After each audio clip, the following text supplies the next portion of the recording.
He stole my girlfriend and said, "That's how business works. They say hell is a place without hope." I'd add it also smells like yesterday's pizza and my buddy Leo's old socks. That's exactly where I found myself 2 years ago, crashed on his couch like a piece of human wreckage that even Goodwill wouldn't take. You know those motivational posters that say, "When you hit rock bottom, the only way is up"? Yeah, whoever wrote that never spent 3 weeks staring at Leo's water-stained ceiling, counting the dead flies stuck in the light fixture. 17, by the way. 17 dead flies. I had plenty of time to count. But let me rewind a bit. 6 months before my personal apocalypse, I was living what I thought was a dream. 22 years old, working double shifts at this upscale steakhouse downtown, the kind where they charge $40 for a burger and people actually pay it. I was pulling 70-hour weeks between a restaurant and a weekend gig at a hardware store. My hands were permanently stained with grease and with stain, but I didn't care. Every blister was a down payment on our future. Sara and I had been together since sophomore year of college. She had this laugh that could make you forget your own name and eyes that saw right through whatever tough guy act I was trying to pull.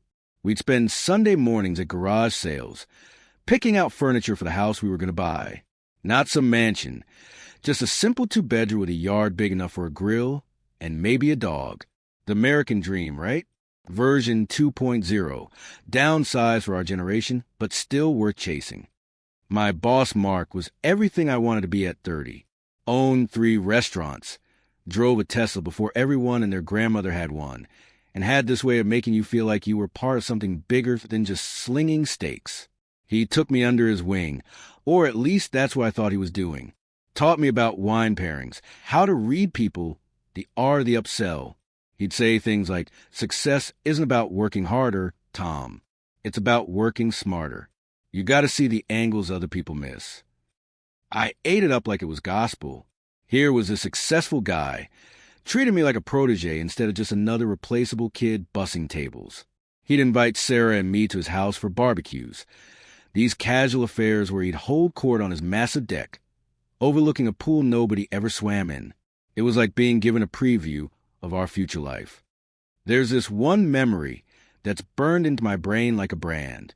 4th of July, last year, Mark standing there flipping Wagyu beef patties, wearing this ridiculous apron that said "Grill Master" in flames.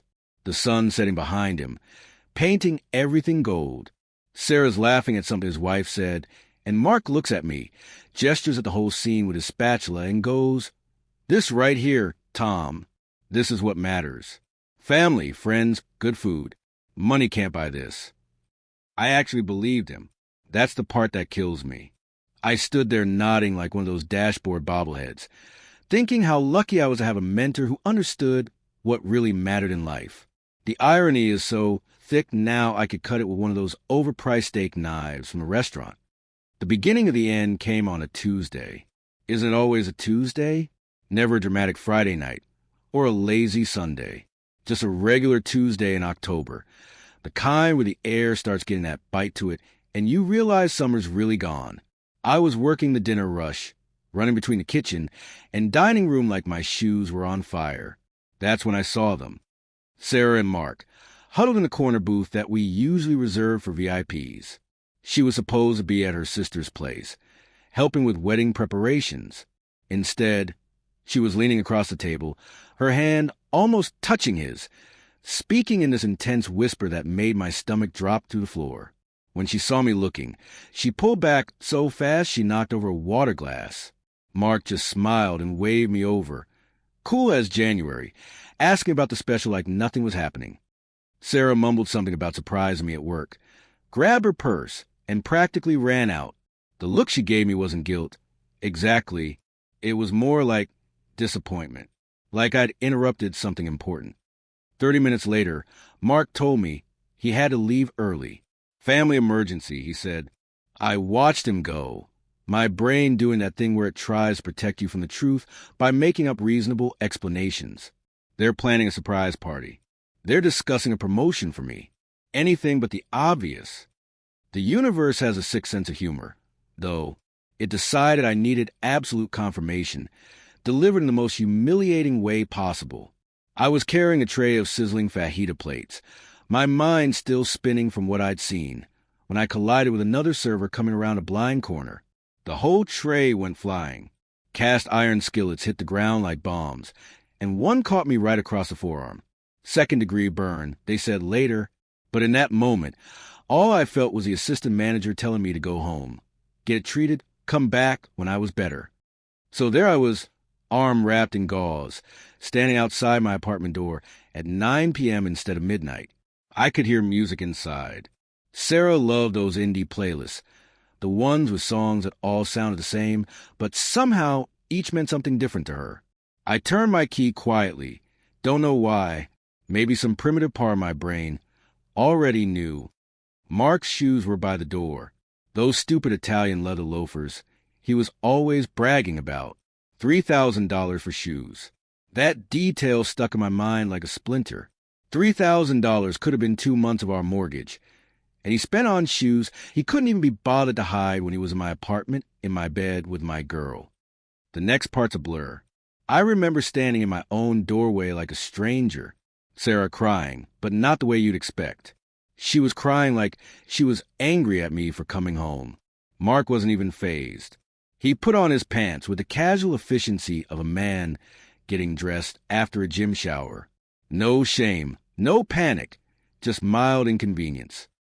That's when he gave me the lesson that rewrote everything I thought I knew about him, about us, about the whole stupid world. He stood there in my living room, buttoning his shirt, and looked at me like I was a spreadsheet that wasn't adding up right. "Listen, Tom," he said, like he was about to explain a wine pairing. "You're a good kid, but you see everything in black and white. I see opportunities. You were saving for someday. Sara wanted now. I just closed the deal. That's all this is. A transaction where everyone gets what they want. Everyone gets what they want." I wanted to hit him. I wanted to scream. I wanted to become someone capable of violence. Instead, I just stood there like a mannequin while he finished getting dressed. Sara wouldn't even look at me. She was already on her phone, probably looking for a place to stay. With him, as it turned out. Mark paused at the door, and for a second I thought he might apologize. Instead, he reached into his wallet and pulled out 200s. "For the medical bills," he said, placing them on my coffee table. "Workers' comp can be slow." $200. My girlfriend, my future, my entire understanding of loyalty and friendship, and he valued it at $200. Not even enough for one of his restaurant tabs. They left together, just walked out like they were going to catch a movie. I stood in my empty apartment for probably an hour, those two bills on the table like a cosmic joke. Then I started packing. Except packing suggests organization, planning. What I did was grab random stuff and shove it into garbage bags. My clothes, my dignity, my stupid naive belief that working hard and being loyal meant something. All of it went into those black plastic bags. The super found me the next morning, sitting on the steps surrounded by my trash bag luggage. He was actually sympathetic, which somehow made it worse. Told me I had 3 days to clear out since Sara was on the lease too and wanted to stay. Apparently, she'd already worked it out with him. Probably while I was sitting there like an idiot. She was already 3 steps ahead, planning her new life in my old home. That's how I ended up at Leo's place. Good old Leo, my friend since high school, the guy who still thought peak comedy was quoting movies from 2005. His couch was this ancient thing that probably had DNA from every person who'd crashed there since the 90s. But he didn't ask questions, didn't offer advice, didn't try to fix me. Just handed me a beer and said, "Stay as long as you need, bro." 3 weeks. That's how long it took me to go from a functional human being with goals and ambition to a guy who considered a victory if he changed his shirt. 3 weeks of delivery pizza, of Leo's generous but terrible cooking, of staring at those 17 dead flies and wondering if they'd had dreams too before they got stuck in that fixture. The worst part wasn't the betrayal. It wasn't even losing Sara, though that cut deep enough. It was a realization that Mark had been right about one thing. I had been seeing the world in black and white. I believed that loyalty mattered, that hard work paid off, that people who smiled at you and invited you to barbecues actually cared about you. Turns out the world was all gray, and I was the only idiot who hadn't figured it out. Some nights I'd lie there on that couch, my burned arm throbbing, listening to Leo snore in the next room, and I'd think about those Sunday mornings with Sara at garage sales. We'd picked out a coffee table once, this restored piece that someone had obviously put real love into. Sara had run her fingers along the wood grain and said, "Somebody's memories are in this table. Think ours will be better?" Now our memories were just garbage bags on a stairwell, and a burned scar that would never quite fade. Mark had taken more than my girlfriend. He'd taken my ability to trust that tomorrow would be better than today. When you're 22, that's supposed to be your birthright, that blind, stupid optimism that keeps you going through double shifts and ramen dinners. But there I was, counting dead flies and wondering if this was it. If this couch, this ceiling, this crushing weight in my chest was my new permanent address. Rock bottom isn't dramatic. It doesn't announce itself with sirens or explosions. It's quiet. It's a Tuesday that becomes a Wednesday that becomes a week that becomes 3. And suddenly you can't remember what hope felt like. Leo would come home from his job at the auto shop, covered in grease, still somehow cheerful. He'd look at me, sprawled on his couch like a deflated balloon, and try to get me to eat something besides cereal. "Come on, man," he'd say. "You got to get back out there. Show them what they're missing." But what was there to show? I was a 22-year-old college dropout with restaurant experience, a burned scar, and a story nobody wanted to hear. In the movie version of my life, this would be when the music swells and I have some epiphany about inner strength. But life isn't a movie. Sometimes you just lie there, counting dead flies, wondering how those motivational poster designers sleep at night with all their lies about rock bottom. Rock bottom isn't dramatic. It doesn't announce itself with sirens or explosions. It's quiet. It's a Tuesday that becomes a Wednesday that becomes a week that becomes 3. And suddenly you can't remember what hope felt like. Week 4 on Leo's couch. That's when he finally snapped. Not in a dramatic, throw your stuff out way. Leo doesn't do drama. He just stood there one morning, holding his coffee mug with a faded NASCAR logo, looking at me like I was a project car that refused to start no matter how many parts you replaced. Then he said something that changed everything, though neither of us knew it at the time. "Listen, Tom," he started, and I could tell he'd been rehearsing this. "Either you spend another week here turning my couch into a memorial for broken dreams, or you come help me clean out my grandpa's old storage unit. At least the dust there is fresher than whatever funk you're cultivating in those sweatpants." His grandfather had passed 5 years back. Leo inherited a storage unit in one of those depressing facilities off Route 9, the kind surrounded by chain link and sadness. He'd been paying $40 a month for 5 years because, as he put it, what if there's something important in there? Classic Leo logic. $240 a year to store what was probably old newspapers and maybe a broken lawnmower. "Here's the deal," he continued, sitting on the coffee table that wobbled because one leg was shorter than the others. Everything in Leo's apartment had character, which is what you call defects when you can't afford better. The storage place wants 6 months up front now. New management. That's $480 I don't have. You pay it. You can keep whatever's in there. Probably nothing but junk. But hey, maybe you'll find some vintage Playboys or something. $480. That was almost all I had left from my last paycheck. The smart move would have been to keep it, use it to get back on my feet.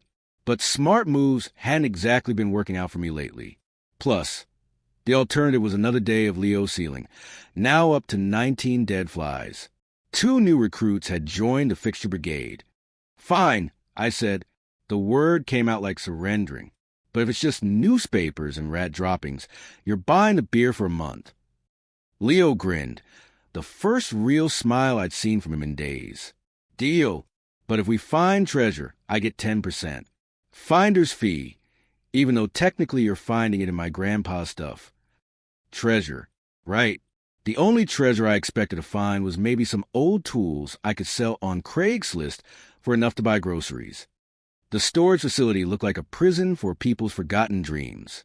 Row after row of identical metal doors, each hiding someone's "I'll deal with it later" decisions. The manager, this guy who definitely had opinions about government conspiracies, took my $480 with the enthusiasm of someone accepting a bribe. Unit B, 47 was at the end of a narrow corridor that smelled like rust and regret. The fluorescent light above it flickered like it was sending Morse code. SOS, probably. Leo wrestled with the lock, which hadn't been opened in so long it had basically fossilized. When the door finally rolled up, we stood there for a moment, two idiots staring into a 10 by 10 box of accumulated decades. It looked like a garage sale had eaten another garage sale, and then died of indigestion. Furniture stacked on furniture, boxes labeled in handwriting so faded it might as well have been hieroglyphics, and a smell that was part mothballs, part something that had given up on being identified. Well, Leo said, at least it's not empty. We started with what we could reach. A box of National Geographic magazines from the 70s. Leo's grandpa apparently thought the moon landing issue would be worth something someday. Christmas decorations that looked like they'd witnessed the actual first Christmas. A set of encyclopedias that predated Wikipedia by enough years to make them historical artifacts rather than reference materials. 3 hours in, we created a keep pile empty, a maybe pile, 2 boxes of tools that might work if you believe in miracles, and a definitely trash pile, everything else. My $480 was looking like the worst investment since someone decided to make a sequel to every movie that didn't need one. That's when I moved the blanket. It was this old army surplus thing, olive green and scratchy, covering something in the back corner, probably another box of magazines, or maybe a piece of furniture that would fall apart if you looked at it wrong. But it wasn't. It was a metal box, about the size of a small cooler, painted this industrial gray that screamed serious business. Heavy, too. When I tried to lift it, I nearly threw out my back, which would have been perfect. Add physical therapy to the list of things I couldn't afford. What's that? Leo asked, suddenly interested. Amazing how weight implies value in our minds. Light things are cheap. Heavy things matter. Your guess is as good as mine. I dragged it into the light. There was a padlock on it. One of those old-fashioned ones that looked like it belonged in a museum about how people used to secure things before everything went digital. Leo found a crowbar in the maybe pile. 3 minutes of us taking turns pretending we knew what we were doing, and the lock gave up with a sound like a sigh. We looked at each other. This was it. Either vintage Playboys or someone's collection of worthless foreign coins. I opened the lid. Time stopped. Actually stopped. Like when you're in a car accident and everything goes slow motion, except instead of impending doom, you're looking at what your brain refuses to process as real. Gold. Actual legitimate. No kidding gold coins. Arranged in neat rolls, wrapped in paper that looked older than my parents. They caught the flickering fluorescent light and threw it back like tiny suns, each one perfect and impossible and absolutely there. Holy! Leo didn't finish. Couldn't finish. We stood there like we discovered plutonium, afraid to touch it, afraid to look away, afraid this was some elaborate prank or hallucination brought on by too much dust inhalation. Finally, Leo reached in, his hand shaking like he was defusing a bomb. He picked up one of the rolls, and 3 coins spilled out onto the concrete floor with a sound that was somehow both musical and terrifying. They were huge, bigger than silver dollars, with Lady Liberty on one side, looking like she knew secrets about the universe. Double Eagles, Leo whispered. My grandpa told me about these once. $20 gold pieces. From like way back. $20. I almost laughed. We were losing our minds over $20 coins. Then my brain, the part that hadn't completely given up on math, started working. These weren't worth $20. They were gold, old gold, possibly valuable gold. How many? My voice sounded like someone else's. We counted. 40 rolls, 20 coins per roll, 800 coins total. 800 pieces of American history, sitting in a storage unit that cost $40 a month. Leo picked up one of the empty paper wrappers that had fallen off. It was this faded yellow color, with official-looking printing that was barely legible. Check this out, he said, holding up to the light. Real bank wrapper from the 50s. Look at that First National Bank of Chicago. My grandpa saved everything, even the wrappers. This is like a piece of history, right here. He folded it carefully and slipped it into his pocket. Gonna keep this as a souvenir. Can you imagine? This paper held gold for 70 years. I barely heard him. My mind was racing, trying to calculate what we were looking at. Gold was worth. What? I had no idea. A lot. More than a lot. More than my entire life savings had ever been. More than a year's salary. Maybe more than 10 years' salary. We need to get these checked out, I said, surprised I could form coherent sentences. Like, by someone who knows what they're looking at. Leo nodded, still staring at the coins like they might disappear if he blinked. My cousin's ex-boyfriend deals with coins. Has a shop downtown. Tony something. He'd know. We loaded the box into Leo's ancient Honda Civic with the care usually reserved for transporting newborn babies or nuclear weapons. Every pothole on the way to downtown felt like a personal attack. Every red light was an eternity. We didn't talk. What was there to say? We were two broke kids driving around with fortune in the trunk. Assuming it was real, assuming we weren't about to find out these were elaborate fakes or chocolate coins wrapped in gold foil. Tony's shop was squeezed between a yoga studio and a place that sold healing crystals. Because of course it was. Tony himself looked like every coin dealer in every movie. Thick glasses, suspicious expression, and the general demeanor of someone who'd seen every scam ever attempted. He took one look at the coins, and his whole attitude changed. The suspicious expression became something else. Awe, maybe, or fear. He put on white gloves like he was about to perform surgery, picked up one coin, examined it through a jeweler's loupe, then set it down so gently you'd think it was made of butterfly wings. Where did you get these?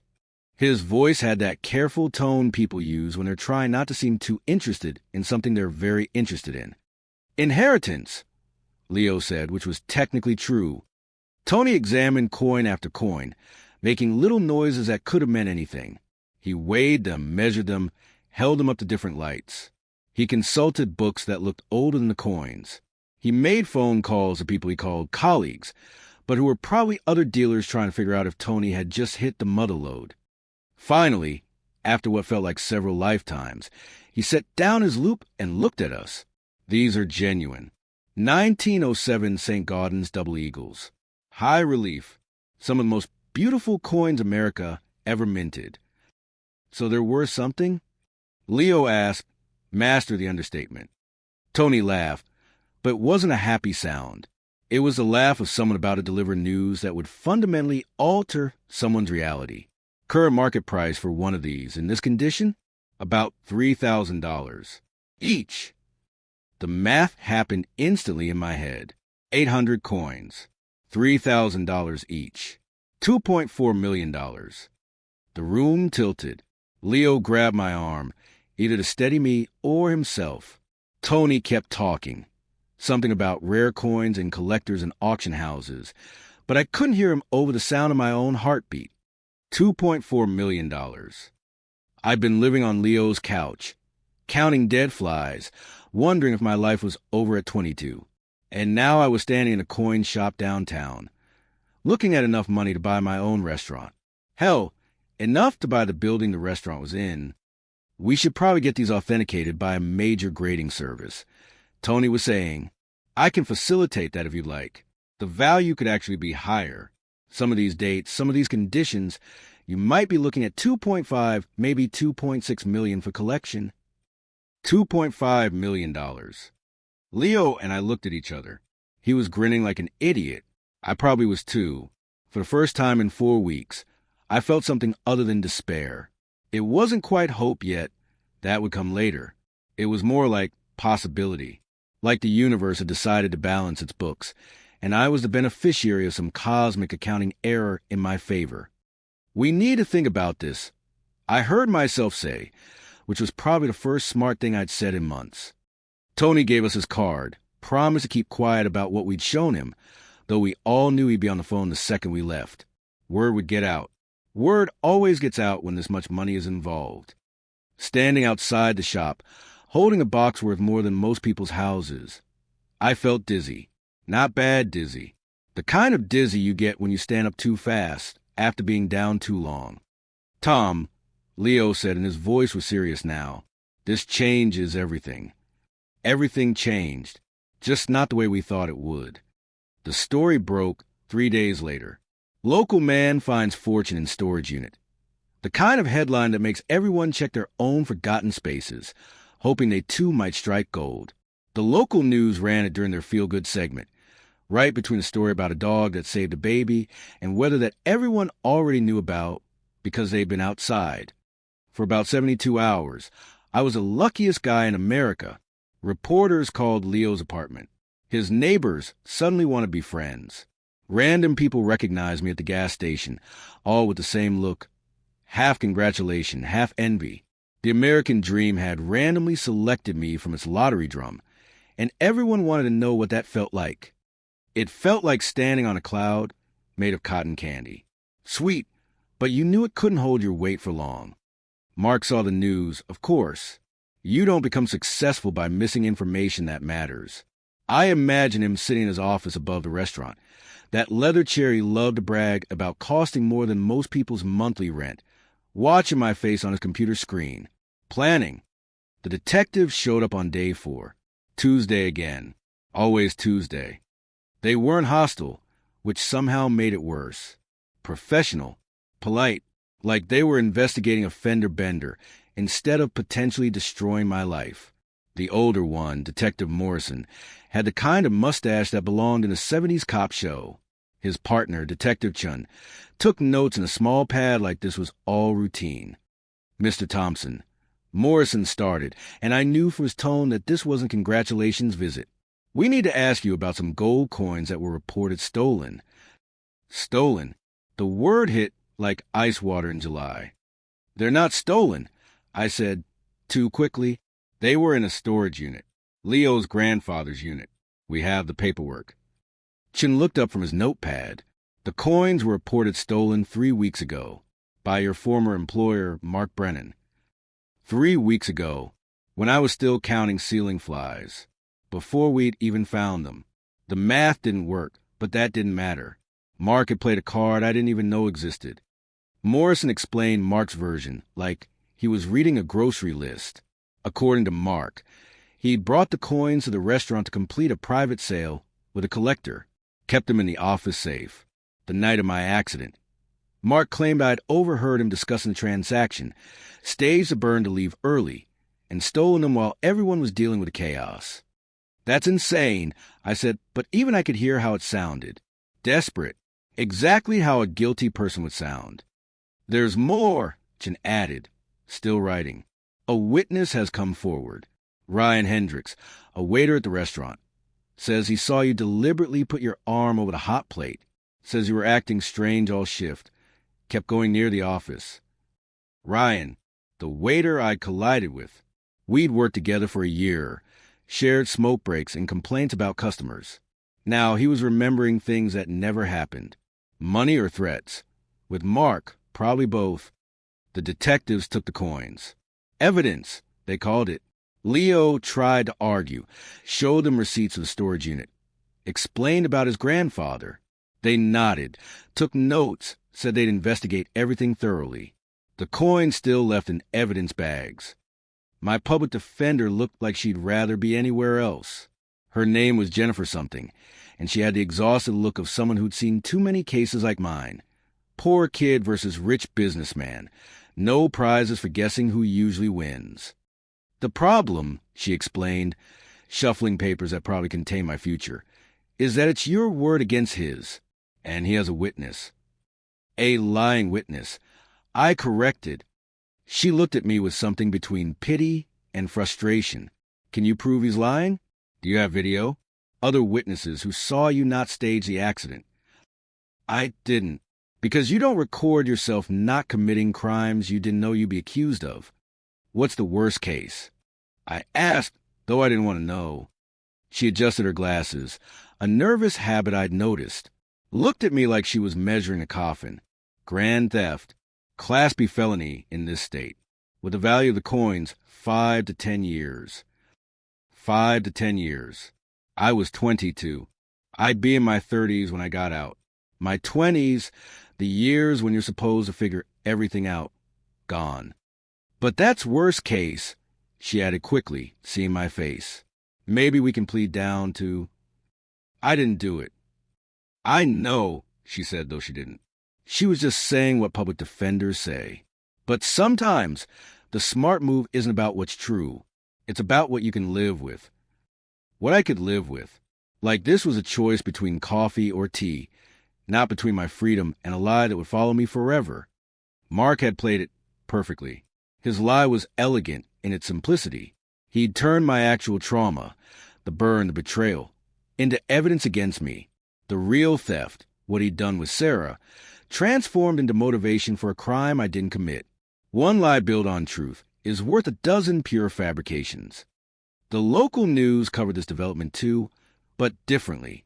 Storage unit fortune question was a polite way of saying they thought I was a thief. The internet was less kind. Comment sections filled with armchair detectives explaining how they'd known something was off, how my story never made sense, how criminals always get caught eventually. Leo stuck by me. That matters. When everyone else was calculating the odds of my guilt, he was Googling lawyers we couldn't afford and laws we didn't understand. He even went back to the storage unit, looking for something, anything that might help. There's got to be something, he kept saying. My grandpa documented everything. He was obsessive about it. We spent hours in that empty unit, going through boxes we'd already deemed worthless.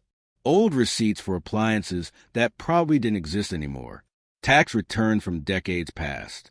A ledger where his grandfather had tracked every penny spent, every item purchased, in handwriting so precise it looked like font. That's when Leo found it. Not dramatic, not obvious. Just another page in another boring ledger. Dated 1958. Tom, he said, and his voice was different. Careful, like he was holding something that might explode. Look at this. He pointed to a line in his grandfather's meticulous handwriting. Storage inventory, Unit B 47. 2 bankrolls, $20 gold coins, 1907, Saint-Gaudens. Paper wrapper serial numbers. FNB, Chicago, 1951-#7834421 and number 7834422. Serial numbers for paper wrappers. On coin rolls from 1958. Leo reached into his pocket and pulled out the wrapper he'd kept as a souvenir. Faded yellow, barely holding together. But there, printed along the seal, was a number. FNB, Chicago, 1951-#7834421. This can't be fake, Leo said. Nobody would fake a serial number on a wrapper for coins they didn't know would be worth millions 70 years later. My public defender nearly cried when we showed her. Happy tears, I think, or maybe relief that finally, she had a case where the poor kid had proof. These serial numbers, she explained later, after consulting with experts, were like fingerprints. Banks in the 50s used them to track gold shipments. They're in federal records. We can prove these exact coins were in that storage unit in 1958, when Mark Brennan was probably still in diapers. The case collapsed faster than a house of cards in a hurricane. Ryan, the waiter, recanted his story when faced with actual evidence. Admitted Mark had offered him $10,000 to lie. The security footage from the restaurant, which Mark had claimed was corrupted, mysteriously reappeared and showed exactly what I'd said, an accident, nothing more. But the real poetry came 2 weeks later. Leo sent me a video, shot on someone's phone at the restaurant. 8 p.m., peak dinner hours. The place packed with the kind of people who post their meals on Instagram before eating them. And there was Mark, being let out in handcuffs. The sound was what got me, not the metal clicking shut. That was satisfying, but expected. It was the silence from the diners, forks suspended halfway to mouths. Conversation stopped mid-word.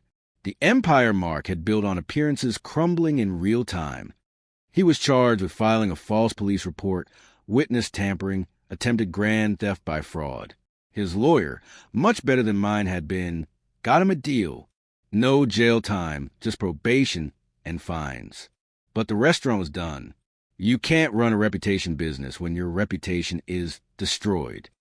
His family sold it within a month. Needed the money for legal fees, probably, and to get away from the scandal.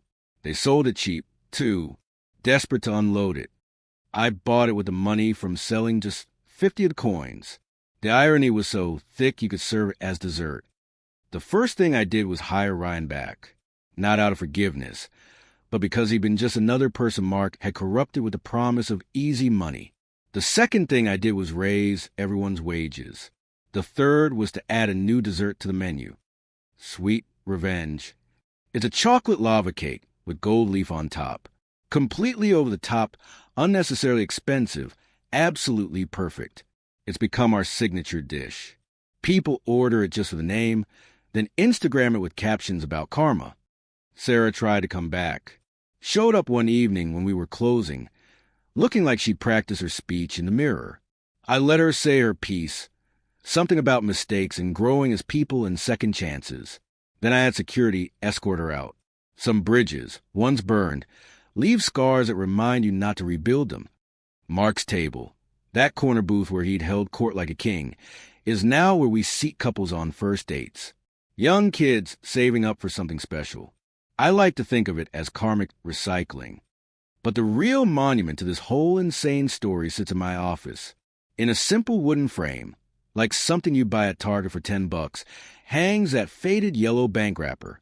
FMB Chicago, 1951-#7834421. Customers who wander past probably think it's some vintage decoration, trying too hard for that authentic vibe.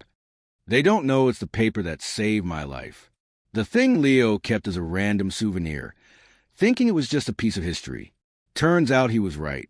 It was history, the kind that reaches forward through time and says, hey, the truth matters. It might take 70 years, but it matters. Mark wanted to teach me how the world works, how the powerful take from the weak, how money writes its own rules, how guys like him always win and guys like me always lose. Well, I learned the lesson, just not the one he intended. I learned that sometimes a grandfather's obsessive record-keeping can reach across death and decades to protect a grandson's friend, that sometimes the universe keeps receipts, that a piece of paper worth nothing can be worth everything if it tells the truth. The restaurant's doing better than ever. Turns out people like a comeback story with their steak.